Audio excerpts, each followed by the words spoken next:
자, 그러면 이제 성리학에 대해서 조금 읊어보겠습니다. 이제 매번 영상 시작마다 난 이 영상은 공교육과 관련 없다고 경고 때리는 것도 지겹긴 한데, 어쨌든 뭐 해봅시다.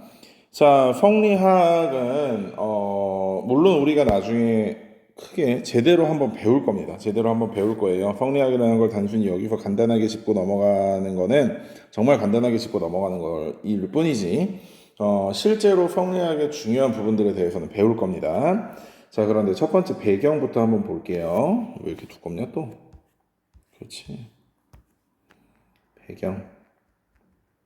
자, 성리학의 배경에는 첫 번째는 이민족의 침입이 있습니다. 이민족의 침입.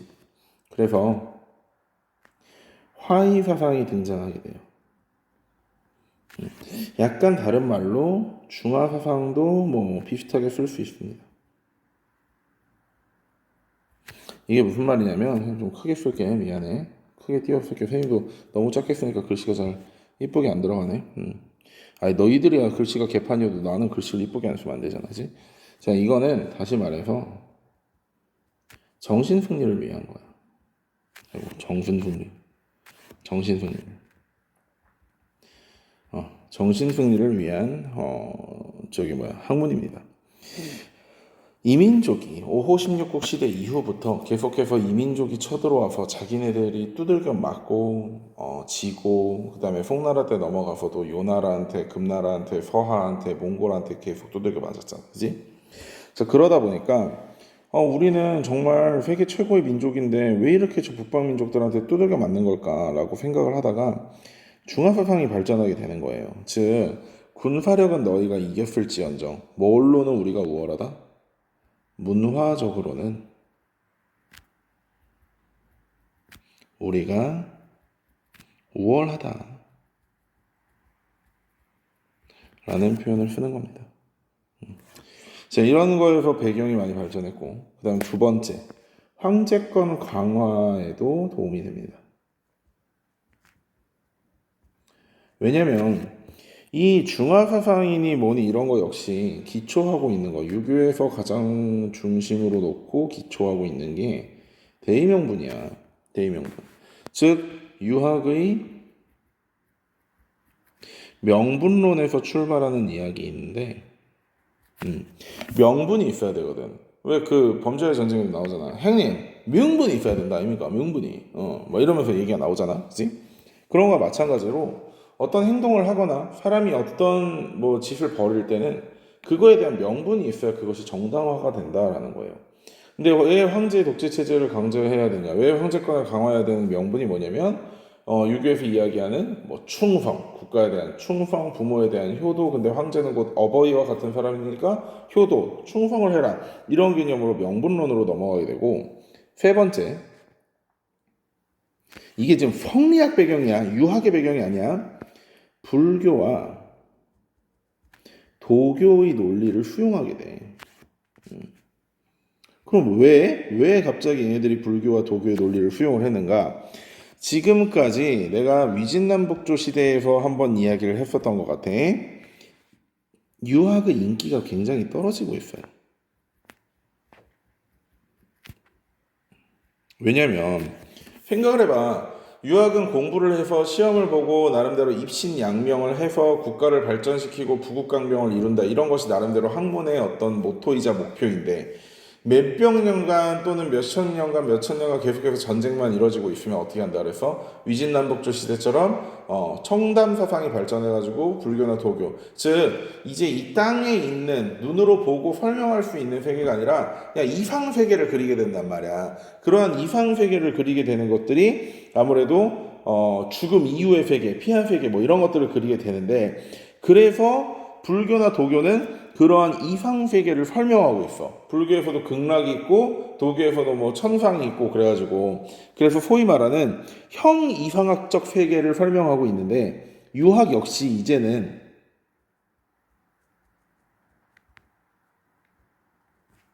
형 이상학적 세계를 설명하고자 하는 거지.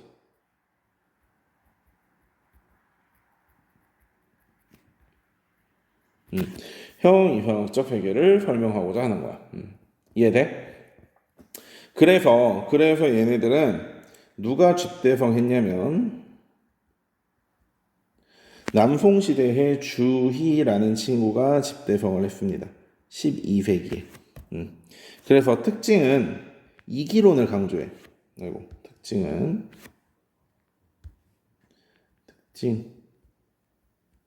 이기론을 강조해. 이기론. 자, 이기론을 간단하게만 설명할게. 간단하게만 나중에 따로 할 거야. 자, 모든 만물은 이와 기로 이루어져 있다라고 주장하는 게 이기론이야.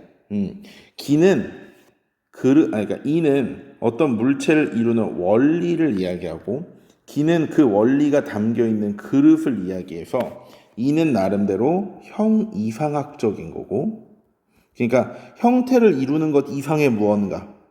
반대로 기는 형태를 이루고 있는 것, 형이하학적이라는 말을 쓰거든. 그런 말을 쓰게 돼. 그래서 이와 기를 나름대로 서열화하기 시작한단 말이야.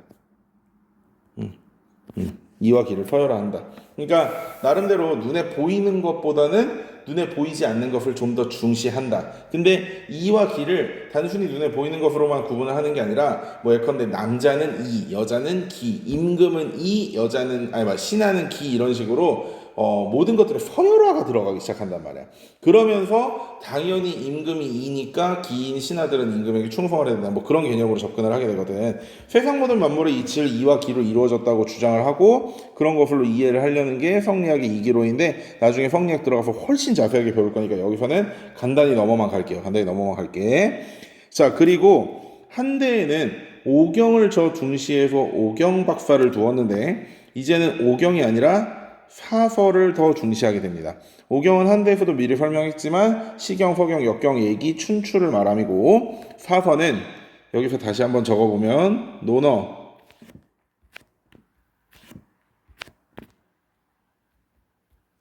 맹자, 중용, 대학을 이야기하며 사설을 더 중시하게 된다. 자, 수행 방법으로는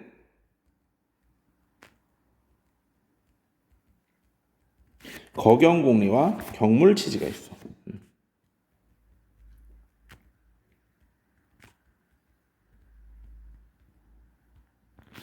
거경공리와 경물치지. 뭐 내용은 마음을 경건히 하여 이치를 공리하고 물건을 마주보고 앉아서 알매 다다른다. 뭐 이런 뜻인데 역시 성리학 자세하게 할 때 한번 제대로 짚어줄게요. 짚어줄 거고요. 자, 다섯 번째. 어디를 중심으로 확산이 되냐면 확산은 서원과 향약을 중심으로 확산된다.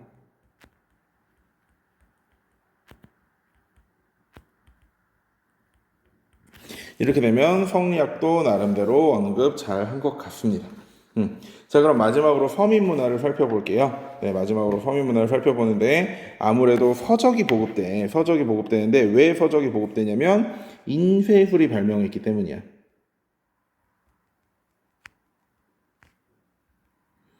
인쇄술이 발명된 뒤에 당연히 책을 찍어낼 수 있게 되니까 일반 백성들에게도 서적이 보급되거든. 오늘 왜 이러냐 또. 서적이 보급된다. 서적이 보급된다. 자, 그리고 또 중국의 4대 발명품을 여기서 한번 봐야 돼요.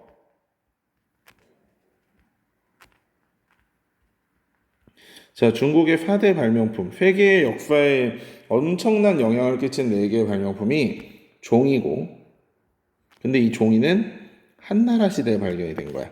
나머지 3개는 송나라 때 발견이 됐어. 인쇄술, 화약, 나침반.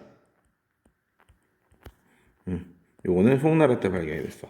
자, 그런데 살짝 교육과정 오버레이로 자, 종이는 탈라스 전투.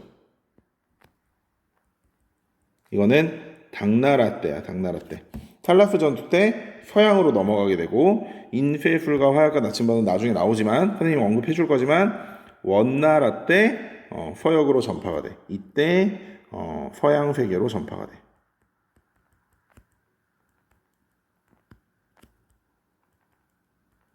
이렇게 알고 있으면 될 것 같습니다. 자, 그러면 우리는 이제 몽골 제국을 한번 들어가 보겠습니다. 몽골 제국. 자, 몽골 제국의 정치를 한번 살펴볼 건데요. 자, 몽골 제국의 정치를 살펴보기 전에 교육과정 완전 2회 버전으로 칭기즈칸의 가계도를 한번 알아야 될 필요가 있어. 칭기즈칸의 가계도를 설명할 때 나름대로 이러면서 너희들의 일반적인 도덕 상식과는 맞지 않는 이야기가 나올 거야. 근데 그거는 지금 2020년이 아니라 여기 13, 14세기 몽고에서 일어난 이야기들을 얘기하자는 거니까 너무 놀래지 말고 들어요. 자, 칭기즈칸의 아버지는 예수게이입니다. 제발 한기총에 찌르지 마세요. 진짜 이름이 예수게이예요. 예수게이. 굉장히 불경한 이름이죠. 자, 이 예수게이는 그러니까 몽고 부족은 옛날부터 약탈혼을 굉장히 성행했단 말이야. 약탈혼. 그러니까 여자를 가서 잘링 나랑 결혼해줘 이러면서 뭐 장미꽃, 뭐 반지, 뭐 루이비통 백, 뭐 이런 걸 바치면서 이렇게 프로포즈를 하는 게 아니고 그냥 제가 마음에 들잖아. 그냥 납치해 오는 거야. 납치해서 내가 그냥 섹스하고 강제로 이렇게 섹스하고 그러고 나면 진짜 그냥 여자는 거기에 순응을 해서 그래 또 이 사람을 모시고 살아야지 라는 개념으로 살아. 진짜 아니 몽고의 혼인 풍습이 이래. 내가 변태가 아니고 내가 변태가 아니고 그냥 진짜 혼인 풍습이 이래. 자, 그래서 예수게이가 말할 때마다 미안하네. 예수님 죄송합니다. 예수게이가 순간적으로 까먹었다. 호엘룬이라는 처녀를 납치해서 데리고 옵니다. 그런데 이 사이에서 10개월 만에 칭기즈칸이 태어나. 칭기즈칸의 원래 이름은 테무친이야. 자, 그러면 내가 10개월이라고 이야기를 했으니까 너희들은 살짝 애매해야지. 심지어 이 호엘룬이라는 사람은 누구와 결혼 중인 유부녀였거든. 그러면 데리고 온 지 10개월 만에 테무친이 나왔으면 테무친은 예수게이의 씨인지 호엘룬의 전남편의 씨인지, 전남편이 메르키트 쪽인데 몰라 알아? 모르는 거야. 모르는 거. 물론 여기 원래 이제 전남편 메르키트. 이런 거 적지 마라. 미친놈이다. 이런 거 적고 있으면. 자, 어쨌든 이런 상황이었어. 그런데 예수게이는 테무친을 나름대로 이 예수게이가 족장이었거든. 어떤 부족의 족장이어서 나름대로 테무친은 금수저를 물고 태어났다고 볼 수도 있는데 어쨌든 인정은 했어. 인정은 했는데 문제는 자, 예수게이가 테무친이 10살쯤 먹었을 때 독살을 당합니다. 독살을 당해. 이 독살을 당한 것도 굉장히 중요한 건데 원래 몽고에서는 여행자들에게는 절대로 살수를 쓰지 않는다는 얘기를 해. 그러니까 같이 천막에 음식을 초대해서 음식을 나눠줬으면 그거는 그러니까 그 음식을 나눠줄 때 그 음식에는 절대로 독을 타거나 그럴 수 없게 돼 있어. 왜냐면 유목민족은 계속해서 이동해야 되는 민족이고 차라리 그 사람을 그러니까 예를 들어서 이런 거야. 자, 예수기 어떤 내 원수가 지나가고 있어. 내 엄마를 죽인 원수가 지나가고 있다고 해보자. 그 원수가 지나가고 있는데 저 원수가 막 물도 오랫동안 못 먹고 사막에서 계속 걷느라고 막 거의 피골이 상접해서 죽기 일보 직전이야. 그래서 나한테 제발 물 한 방울만 주세요 라고 했을 때 물을 안 줘. 이거는 전혀 욕먹을 게 아니야. 그런데 물을 주는데 물 줄게 하고 그 물에 독을 타서 주잖아. 이거는 아무리 이 사람이 엄마의 원수였어도 엄마를 죽인 사람이었어도 절대로 몽고의 풍습에서 용납이 절대 안 되는 게 여행자를 초대해서 죽이는 거야. 초대해서. 자, 그런데 이 예수게이한테 원한이 있던 애들이 그 몽고의 풍습을 완전히 무시하고 예수게이를 죽여버렸어. 예수게이를 죽였어. 초대해서. 길 가는데 초대해가지고 죽여버렸단 말이야. 그래서 예수게이의 부대가 무너지고 이 부족이 무너지고 테무친은 혼자 살게 됐는데 이제 그 테무친의 동생들과 테무친의 싸움이 굉장히 많았어. 왜냐면 테무친의 동생들이 테무친을 뭐라고 놀리냐면 동생들이 너는 예수게이의 아들이 아니다 이러면서 놀리는 거야. 왜? 애매하잖아. 10개월 만에 나타났다고 하니까. 테무친 동생 이름이 뭐였지? 나도 이제 이 정도는 기억이 안 난다. 자, 어쨌든 그러한 테무친은 나름대로 개 피똥 싸는 고생을 하면서 크다가 이제 결혼을 합니다. 누구와 결혼을 하냐면 보르테라는 처녀와 결혼을 하는데요. 문제는 이 보르테 역시 메르키트족이 보르테를 납치해서 데려갑니다. 복수한 거지. 납치. 그래가지고 테무치는 이런 큰일 났네 해서 자기 친구였던 자무카라는 친구와 그 다음에 주변의 큰 족장이었던 옹칸의 도움을 받아서 얘를 되찾으러 갑니다. 보르테를. 그래서 되찾아왔는데 또 보르테가 애를 낳은 거야. 언제? 자기와 헤어진 지, 납치당한 지 10개월 만에. 그 테무친의 첫 번째 아들이 주치입니다. 얘도 애매하잖아. 누가 아빠인지 모르잖아. 납치당해서 섹스를 했던 남자가 아빠인 건지 테무친이 아빠인 건지를 모르는 거잖아. 그런 상황에서 둘째인 차가타이, 셋째 오고타이, 넷째 툴루이가 모두 태어납니다. 그러나 가장 많이 충돌이 일어나고 있겠지. 누구와 누구 간에. 주치와 차가타이 간에 충돌이 일어나는 거죠. 왜?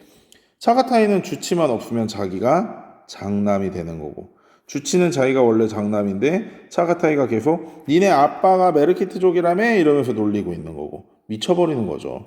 그래서 주치와 차가타이는 정말 칭기즈칸이 죽자마자 얘네들이 치고받고 싸워가지고 누군가 한 명을 죽여버려도 이상하지 않은 상황이야. 그런 상황이기 때문에 칭기즈칸은 애초에 그 다음 대 국가를 누구에게 물려줬냐면 오고타이에게 물려줍니다. 이게 칭기즈칸의 나름 가계도예요. 자, 뭐 애울 필요 없고 적당히 보셨으면 이제 넘어가서 칭기즈칸 이야기를 좀 해보겠습니다. 세상 최대의 정복군주죠. 정말 엄청나게 많은 땅을 정복했던 칭기즈칸은 자, 두 가지를 얘기하는데 몇 가지 얘기해야 되는데 첫 번째 쿠릴타이에서 추대가 되었습니다. 쿠릴타이는 몽골의 이거 오늘 진짜 이 필기 개미쳤는데 오늘 몽골의 부족장 회의입니다. 쿠릴타이에서 몽골의 왜 이래 오늘 미치겠네.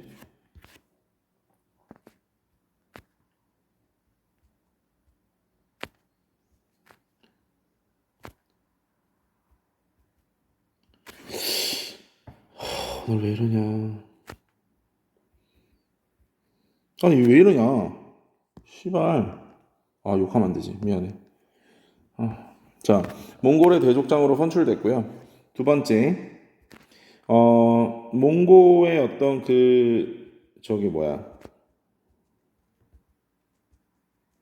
몽고의 그 정복을 시행하기 위해서 천호백호제라는 신기한 제도를 들고 옵니다. 그 다음 세 번째, 호라즘을 공격해요. 자, 천호백호제를 조금 설명을 할게. 자, 지금까지 몽고 부족은 어떤 개념으로 싸우기 시작했냐면, 자, 보라색으로 쓸게. 필기하지 마. 자, 지금까지 몽고 부족은 어떤 개념으로 접근을 했냐, 그러니까 전쟁을 했냐라고 생각을 해보면, 자, 예컨대 A 부족이 있어. 여기는 부족원의 전체 병력 수가 5,000명이야. 여기는 B 부족이 있고, 여기는 3,000명이고, 여기는 C 부족이 있고, 여기는 1,000명이야. 이렇게 해봐. 자, 그러면 부족 단위로 전쟁에 참여했는데 A 부족은 5,000명 데리고 B 부족은 3,000명 데리고 C 부족은 1,000명 데리고 전쟁에 참여를 했어. 자, 그럼 이게 뭐가 문제가 되냐면 부족 단위로 전쟁을 하기 때문에 나름대로 이 A 부족에게는 뭔가 S 플러스급의 퀘스트가 부여가 되고 여기는 뭐 A급 퀘스트가 부여가 되고 여기는 B급 퀘스트가 부여가 되는 거야. 그러니까 부족의 크기가 작아버리면 자기네들은 S급 퀘스트를 깨고 싶어도 그 퀘스트를 깰 수가 있어? 없어. 그러니까 어떤 국가를 점령하거나 이런 곳에서도 단독 작전이나라든지 이런 게 불가능해서 어디에 낑겨서 같이 작전을 하게 되고 그럼 그 부족의 발언권이라든지 또는 전쟁 이후에 그 부족에 대한 포상이라든지 이런 게 많이 굴러갈까 못 굴러갈까? 못 굴러가겠지. 이해돼? 못 굴러가겠지. 그러한 상황이었는데 칭기즈칸은 이런 것을 극복해낸 거죠. 1500호제라는 제도를 통해서. 1500호제라는 제도는 이제 더 이상 부족 간으로 묶는 게 아니야. 그냥 선착순으로 1번 1005대는 1000명. 근데 이 1000명 사이에는 A 부족이 비율은 있겠지. A 부족이 500명, 뭐 B 부족이 300명, 그 다음에 C 부족이 200명 이런 식으로 비율은 있겠지. 하지만 1번 부대 1000명은 이 부족들을 전부 섞어서 여기다 집어넣었잖아. 그러니까 1번 부대가 뭔가 그 어떤 작전을 수행해서 대성공을 했어. 그래서 1번 부대에 대해 포상을 줘. 그러면 그 포상은 이런 숫자대로 받는 게 아니라 거기 있는 사람들 전체가 다 받는 거잖아. 내가 여기서 C부족 안에 있는 이 200명이 포상을 받았다 해서 남은 C부족이 포상을 받을 수 있어? 없어? 없는 거야. 그러니까 더 이상 부족의 크기가 문제가 아니라 내가 열심히 싸우고 우리 부족들 여러 부족들이 합쳐진 우리 이 부대가 열심히 싸우면 포상을 받는 정책이야. 그러면 기존에 있었던 중소규모 부족들은 더 열심히 전쟁에 참여하려고 하고 그런 과정 속에서 좋은 정복의 결과가 나타날 거 아니야. 그치? 그러니까 이 1500호제라는 제도는 정리를 하자면 1500호제라는 제도는 지금까지의 몽고의 부족 그 군사적 어떤 그 행정 단위를 군사 행정 단위를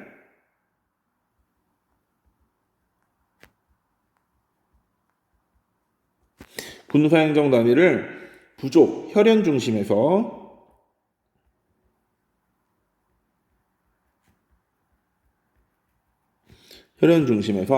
행정 중심으로 바꿔놨다는 거예요. 즉 모든 부족들을 다 균일하게 섞어버린 거지. 이게 생각보다 굉장히 큰 효과를 발휘해서 전쟁의 공이나 참여에 있어 평등해지는 거야. 논공행상이나 그러니까 공에 따라서 상을 주는 거나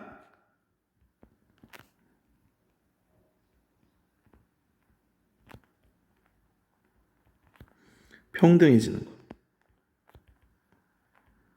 굉장히 중요한 제도입니다. 나중에 1500호제와 청나라의 팔기제를 묶어서 시험 문제 낼 수 있어요. 굉장히 어렵게.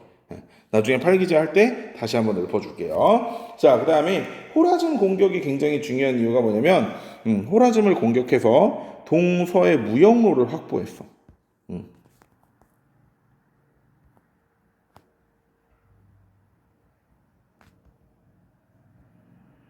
이 호라즘이라는 놈들이 되게 미쳐가지고 칭기즈칸이 계속해서 야 우리 무역 좀 하자 니네 애들 우리 저기 막 사신 보내 우리도 사신 보내고 상인도 보내고 이렇게 할게 라고 했는데 이것들이 미쳐가지고 칭기즈칸이 보냈던 사신을 3번이나 죽였거든. 그래서 칭기즈칸이 빡쳐가지고 원래 칭기즈칸이 어느 나라를 정복하려고 할 때는 주치야 불러가지고 주치야 내가 1군 줄 테니까 너 저기 가서 어디 뭐 대한민국 멸망시키고 와 저기 가서 프랑스 멸망시키고 와 저기서 헝가리 멸망시키고 와 이런 식으로 아들 하나하나씩만을 보내는데 이때는 진짜 드림팀으로 간 거야. 그러니까 축구로 얘기하자면 메시, 호날두, 네이마르가 은바페까지 메시, 호날두, 네이마르, 은바페 걔 누구지? 그 도르트문트에 존나 잘하는 홀란드까지 해가지고 한 팀에 넣어놓고 때려버린 거지. 이것도 태클 걸 것 같은데. 야 유나람 태클 그만 걸어라. 선생님 공격수가 5명이 그렇게 뛰면 뭐 게임이 제대로 안 굴러갈 것 같습니다. 너 죽는다 진짜. 그거 태클 걸지 마.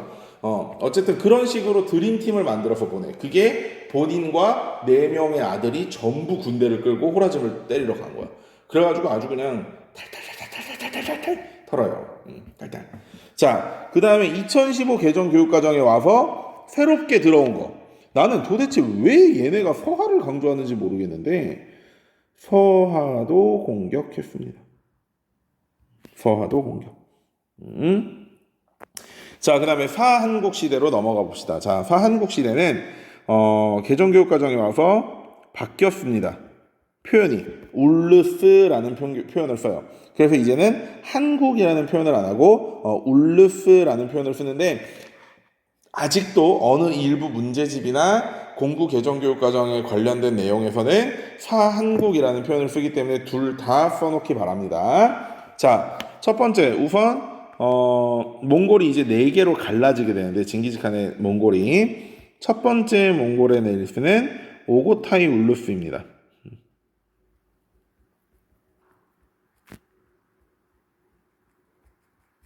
오고타이 울루스.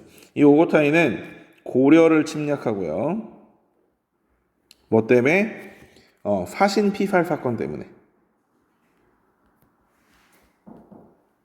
사신살해 사건 때문에 이때 뭐 저고여라는 몽고의 사신이 고려에 와가지고 살해를 당하거든. 그래가지고 저고여 피살 사건 때문에 모고타이 올루스에서는 고려를 침략하게 되고, 그 다음에 금나라를 때려 죽여. 금나라가 이 오고타이 올루스에게 멸망을 합니다. 외우기 쉽게 몇 년도라 그랬어? 1, 2, 3, 4년도에 망한다 그랬지. 그때 망한다 그랬지. 잠깐만. 자, 그 다음에 두 번째, 주치와 치고받고 싸웠던 그 차남 있잖아, 차남. 그치, 차가타이 울루스가 있어. 이 차가타이 울루스는 중앙아시아로 망했다. 야씨, 잠깐만 미안해. 이거 2015 개정교육 과정에서 빠진 애들이야. 빠진 애들. 오고타이 울루스는 그대로 나오는데 차가타이 울루스, 킵차콜루스, 홀라골루스가 빠졌어. 자, 차가타이.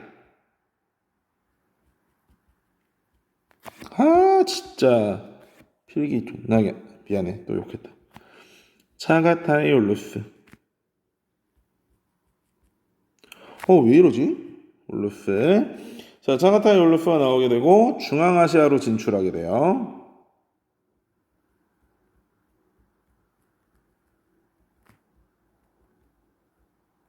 자, 중앙아시아 진출하게 되고 세 번째 킵차크 울루스가 있는데 얘네가 사실 이제 주치 울루스, 주치의 손주였던 뭐 바투 울루스 이렇게 얘기가 되는데 얘네들은 이제 유럽을 원정 갔던 애들이야. 네 번째 훌라구 울루스가 있거든.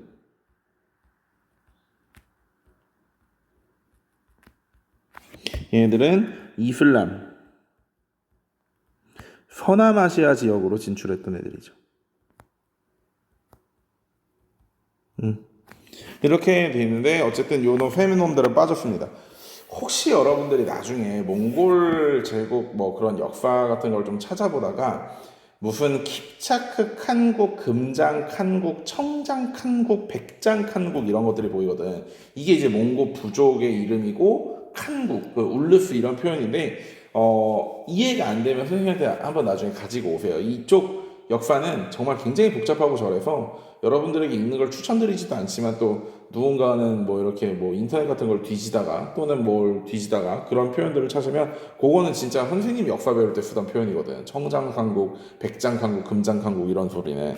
자, 어쨌든 그 다음에 넘어가서 구유크와 몽케칸 때를 배워볼게요. 자, 구유크나 몽케칸은 둘 다 개종교육 과정에서 거의 언급이 안 되는 친구들인데 예전에 한번 수능에서 얘네들이 교육과정에서 2009 교육과정에서도 15 교육과정에서도 언급이 안 됐음에도 불구하고 시험 문제를 한번 냈어. 그래서 언급을 해주는 거야. 자, 이 당시에 대월을 첫 번째로 쳐들어갑니다. 대월 1차 침입이 이 당시입니다. 대월 1차 침입. 대월 1차 침입 언제? 1257년에 일어나는 일입니다. 그래서 대월 사기가 접술되기 시작해. 이게 무슨 말이냐면 얘네들이 대월 첫 번째 쳐들어갔는데, 즉 베트남 쪽을 쳐들어갔는데 실패했단 말이야. 그래서 베트남에서는 와, 우리가 세계 최강 몽골을 막았다 이러면서 갑자기 전 나라의 국뽕이 빠락 하고 차오르는 거야. 그래서 이 국뽕이 차오르는 것 때문에 자, 그럼 우리는 이 강력한 베트남의 역사를 남겨야 되지 않겠느냐 라고 해가지고 대월의 역사기라는 뜻으로 대월사기가 접술되는데 그게 언제냐면 1272년이야. 나 오늘 필기 안 돼서 이거 때려 죽일 것 같아. 큰일 났어. 때려 죽일 것 같아. 자, 그 다음에 원나라 건국 볼게요. 원나라 건국. 자, 원나라는 오코타이 울루스를 이어받아서 쿠빌라이 칸이 건국을 합니다. 쿠빌라이 칸.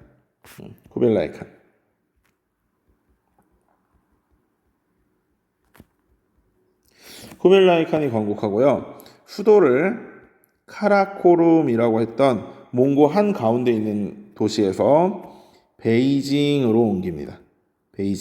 베이징을 이 당시에 뭐라고 한다 그랬어? 우리 중국사 수도 연습할 때 했었지? 대도라고 한다 그랬잖아. 대도. 맞아? 대도라고 한다 그랬어. 자, 그 다음에 대외 원정을 나가기 시작하는데 얘도 은근히 정보광이에요. 자, 대원정 순서를 여러분들 기억 잘 해야 됩니다. 자, 첫 번째, 고려가 드디어 항복을 합니다. 그래서 원래 강화도로 빤스런해가지고 열심히 싸우고 있었는데 다시 개경으로 돌아오게 돼요. 고려가 항복해. 근데 이 고려가 항복하는 거는 원래 쿠빌라이 칸하고 나 또 이름 까먹었다. 아씨 쿠빌라이하고 치고받고 싸. 하여튼 그 쿠빌라이 칸하고 쿠빌라이 칸과 이렇게 칸의 자리를 놓고 싸우던 어떤 다른 애가 있었는데 그 고려가 여기서 줄타기를 각을 잘 재다가 아 우리 쿠빌라이한테 붙자 해가지고 쿠빌라이한테 붙었어. 그랬더니 쿠빌라이가 엄청 좋아했단 말이야. 고려가 고구려의 후예고 나름대로 북방민족에서는 레알 리즈 시절이었을 때가 이제 고구려니까. 왜냐면 고구려는 막 당나라도 두들겨 패고 후나라도 두들겨 패고 그랬던 시절이잖아. 그래서 오 고구려 그러니까 우리가 옛날에 뭐라고 해야 되지? 아, 우리도 막 고구려 생각하면 뭔가 약간 국뽕이 차오를 때가 있잖아. 얘네들도 마찬가지라니까. 고구려를 생각하면 아 그때 우리 유목민족 진짜 잘 나갔을 텐데 이러면서 야 그 고구려의 후예들이 나를 지지해 준단 말이야. 쿠빌라이가 그냥 뽕이 확 차가지고 야 니네 내 마이 프렌드 폴 프렌드 이러면서 되게 잘해줬단 말이야. 자 그게 첫 번째야. 고려 개경 환도가 첫 번째. 자 두 번째 그 다음에 몽골과 고려의 연합군이 몽골과 고려 연합군이 어디를 쳐들어가냐면 일본을 1차로 쳐들어가. 하지만 실패하지. 실패. 자, 그 다음에 남송이 멸망해. 언제 멸망해 남송? 1279년에 멸망해. 그 다음에 일본 2차 침공도 실패. 이 과정에서 1차와 2차가 실패하는 이 과정에서 일본에서는 왜 실패했냐면 태풍 때문에 실패를 했어. 태풍. 그래서 이걸 신의 바람이다라고 해서 가미가제라는 얘기를 해. 아이, 진짜 나 씨. 이게 왜 이러지? 포맷 한번 해야 되나? 가미가제라는 이야기를 해. 가미가제. 이 가미가제 때문에 태풍이 계속 불어서가지고 우리가 바다를 건너서 넘어가야 되는데 일본은 섬나라잖아. 그래서 바다를 건너서 넘어가야 되는데 그게 계속 실패하는 거야. 그래가지고 일본 애들이 갑자기 여기서 또 국뽕이 차오르는 거야. 야 씨, 우리는 바람의 신이 지켜주는 나라다. 이러면서 이 가미가제가 나중에 뭐가 돼? 2차 세계대전 때는? 그래 그 왜 폭탄만 들고 비행기 타가지고 그 하늘에서 배로 꼬라박는 거. 근데 내가 그거 나중에 2차 대전 때 이야기하겠지만 그런 바보짓이 없어요. 세계 최대의 바보짓이에요 그게. 왜 그런지 나중에 2차 대전 배울 때 얘기해보고. 어쨌든 그래서 이들은 신국의식이라는 게 생겨. 즉 우리나라는 신의 국가다. 신이 우리를 지켜준다라는 신국의식이 생기고. 이런 소리는 뭐 좀 해야 될지 말아야 될지 모르겠는데 본토 부적설 이런 것도 있거든. 우리는 본토에서 싸우는 전투는 절대 지지 않는다. 근데 이런 거 다 언제 깨졌을까? 2차 대전 때 깨졌지. 왜? 핵폭탄을 시원하게 한 방 맞고 깨졌지. 핵폭탄을 시원하게 한 방 맞고 몇 발 더 날려야 되는데 아유 또 이런 말 하면 안 되지.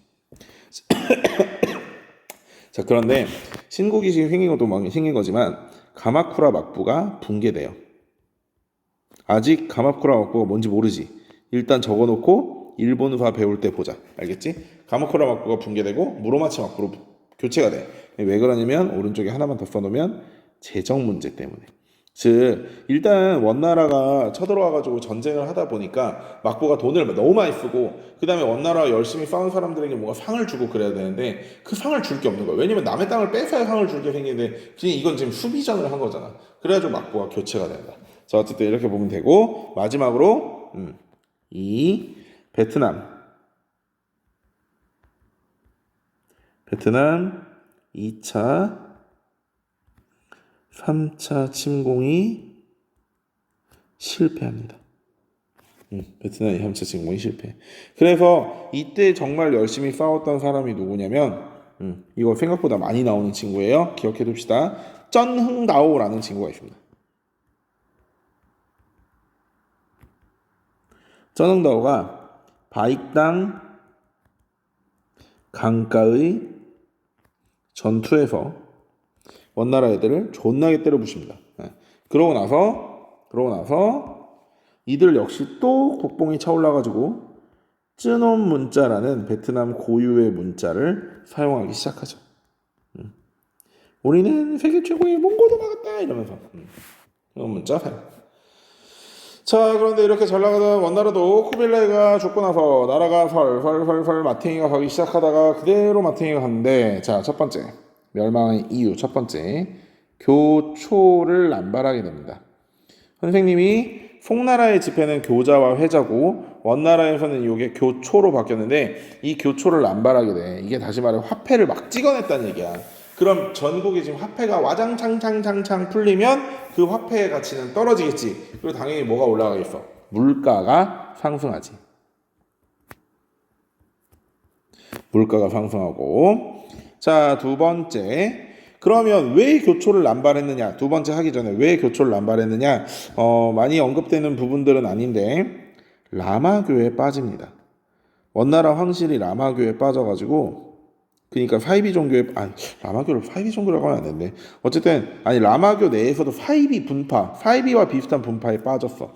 그래서 그런 거 종교 행사 이런 거 하다가 재정이 악화됩니다. 이거 좀 해도 너무한데? 왜 이렇게 오늘 인식이 안 되지? 자, 라마교가 좀 심각한 문제가 뭐냐면, 이것도 여자애들 다 듣는데 이런 개소리 해도 될지 모르겠는데, 라마교 스님들이 좀 이상한 게 그 좀 성행위에 좀 미쳐있는 집단이야. 본토 라마교가 그렇다니까 성행위를 퍼부시하지 않아. 이게 성행위를 막 이렇게 숨기지 않고 드러내는데, 진짜 이 시대의 라마교가 어느 정도로 미쳐 있었던 라마교냐면, 그러니까 처녀가, 결혼 안 한 처녀가 라마교 숙녀들과 동침을, 섹스를 하고, 그렇게 섹스가 지나면, 하룻밤을 지나면 금팔찌 같은 걸 하나 끼워줘. 근데 이 금팔찌가 8개에서 10개 정도 되어야 이제 결혼을 할 준비가 됐다라는 개념으로 한다는 거야. 그래서 그러한 의식들 자체가 굉장히 음탕하고 좀 음란하고, 그런 속에서 막 돈도 많이 들어가고 무언가 막 꾸미는 것도 엄청 많고, 그런데 그 원나라 황실이 그런 거에 홀라당 빠져버리면서 완전 마탱이가 갔어. 그래가지고 그런 교초가 남발하게 물가 상승하고, 윗대가리가 그렇게 개판을 치고 있으니 아랫대는 난리가 나지. 자, 그래서 물가 상승하면서 완전 경제가 개판이 되니까 이때 백년교도의 난이 일어납니다. 아이고. 검정으로 백년교도의 난이 일어납니다. 백년교도의 난, 도교 분파야. 그리고 그 백년교도 중에서도 좀 급진적인 애들이